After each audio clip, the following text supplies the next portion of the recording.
Now that we understand the basic HTML structure it takes to create a website, let's go into more detail about specific elements that we can add into our website, into the body, to create a full page.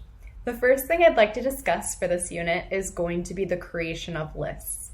So what is a list? A list is a record of short pieces of information, such as people's names, usually written or printed with a single thing on each line and ordered in a way that makes a particular thing easy to find. So examples of lists would be a shopping list or a to-do list. There are specific types of lists that you can create in HTML language.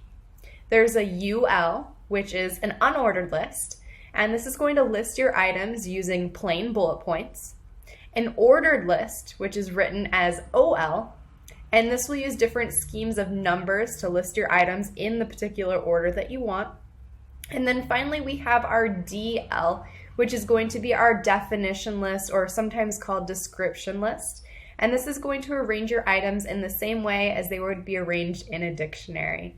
So let's go ahead and take a look at each of these types of lists and how to form them using the HTML language.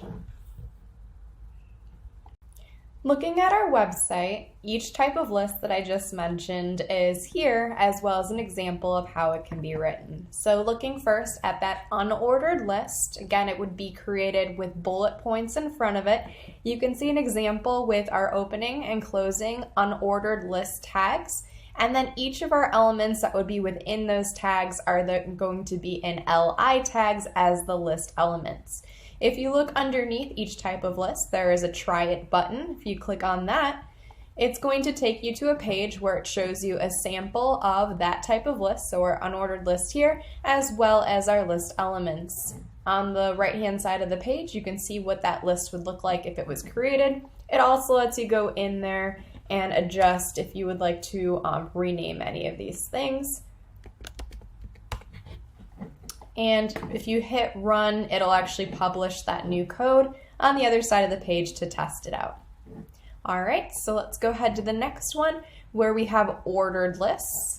Okay, ordered lists are going to be defined with our OL tags, opening and closing, again with those LI list tags in between with each item listed, and it's going to create numbers. So again, if I go to a Try It here, you can see that it's a little bit different than our other lists that we just looked at, where there are numbers now defining that specific order.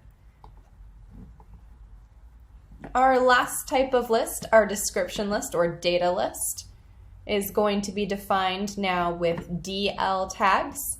And you'll see this is a little bit different. We have DT tags for the category, and then we also have sub tags. So let's go ahead and take a look at what this looks like.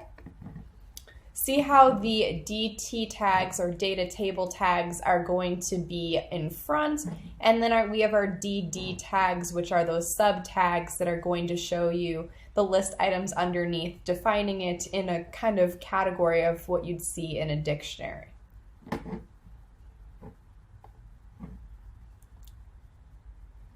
One major use of this type of list, or any of these types of lists on your website, is going to be for the creation of a navigation. A navigation are going to be those series of buttons that you see at the top of a website that'll link you to each other website that it is attached to.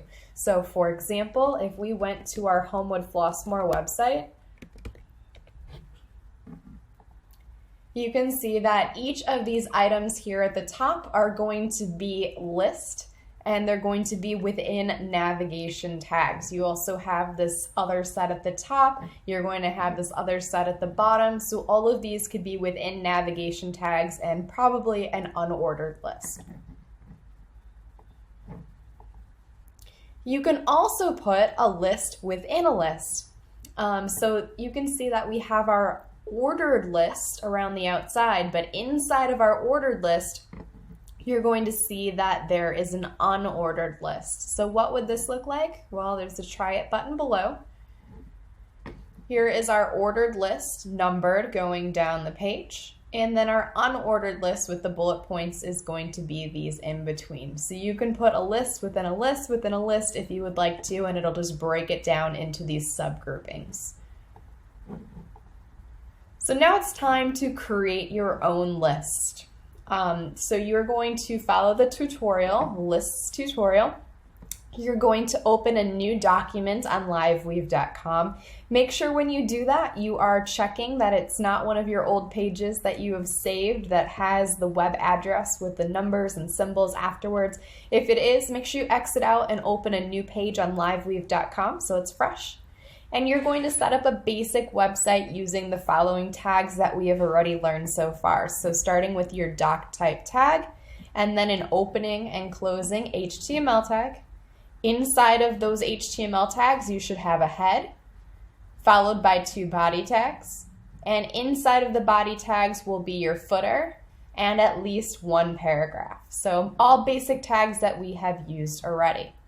Now for step number 3, you're going to add a list of your choice to your page. It can be an ordered list, an unordered list, or a description list. It's completely up to you. But you should add at least 5 list items within your list. As a challenge, maybe you can make a list like the one above where you're putting a list inside of a list. See how it works. Number 5 says add text inside your LI tag, so make sure that when you create your list items, you're actually listing items within those 2 LI tags that you're putting in. When you're done, you're going to save your LiveWeave. I would save it every so often as you're working anyways, and make sure that it adjusts to liveweave.com with the slash, and then it should have those numbers and letters afterwards defining it as a published website.